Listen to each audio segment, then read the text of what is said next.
Varkala railway സ്റ്റേഷനിൽ നിന്ന് 3 kilometre മാറി അയന്തിപ്പാലത്തിന് സമീപത്ത് വെച്ചാണ് ശ്രീകുട്ടിക്ക് നേരെ ആക്രമണമുണ്ടായത്. ട്രാക്കിന്റെ ഇരുവശങ്ങളും നിരപ്പായ സ്ഥലമായത് അപകടത്തിന്റെ ആഘാതം കുറച്ചു.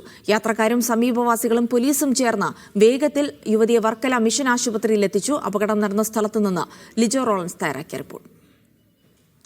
വർക്കല റെയിൽവേ സ്റ്റേഷനിൽ നിന്നും കേരള എക്സ്പ്രസ് ഏകദേശം 8 മണി കഴിയുന്ന സമയത്താണ് തിരുവനന്തപുരം ഭാഗത്തേക്ക് യാത്ര പുറപ്പെട്ടത്. അതായത് ഈ കാണുന്നത് അവിടെ നിന്നുമാണ് കേരള എക്സ്പ്രസ് വർക്കലയിൽ നിന്നും പുറപ്പെട്ട് തിരുവനന്തപുരം ഭാഗത്തേക്ക് വന്നുകൊണ്ടിരുന്നത്. ആ സമയത്താണ് ഈ ഒരു സ്ഥലം എത്തുന്ന സമയത്ത് ഇയാൾ ഈ ശ്രീകുട്ടിക്ക് നേരെ ആക്രമണം നടത്തുന്നത്. ഈ വളവെത്തുന്ന ആ ഒരു ഭാഗത്ത് വെച്ചാണ് ആക്രമണം നടന്നതെന്നുള്ളതാണ് പോലീസിന്റെ കണ്ടെത്തലായി എത്തിയിരിക്കുന്നത്. അതായത് ട്രെയിനിന്റെ വാതിൽ ഭാഗത്ത് നിന്ന ആ പെൺകുട്ടിയെ ഇയാൾ ചവിട്ടി പുറത്തേക്ക് തള്ളിയിടുകയായിരുന്നു.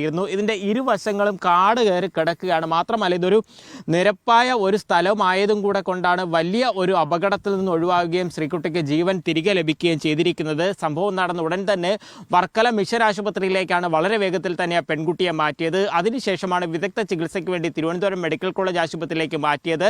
ട്രെയിൻ യാത്ര പുറപ്പെട്ട് ഇവിടെ നിന്ന് ഏകദേശം 3 കിലോമീറ്ററോളം പോയി കഴിഞ്ഞാൽ വർക്കല റെയിൽവേ സ്റ്റേഷനും 30 കിലോമീറ്ററോളം പോയി കഴിഞ്ഞാൽ തിരുവനന്തപുരം റെയിൽവേ സ്റ്റേഷനും എത്തുകയും ചെയ്യും.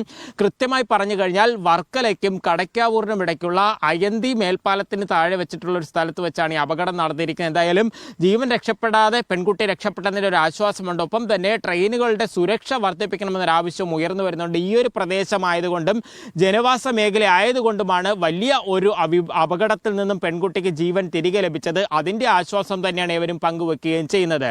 വർക്കലയിൽ നിന്നും ക്യാമറ പേഴ്സൺ രതീഷ് മാടമ്പിശ്ശേലിനൊപ്പം ലിജോ റോളൻസ്, മീഡിയ 1.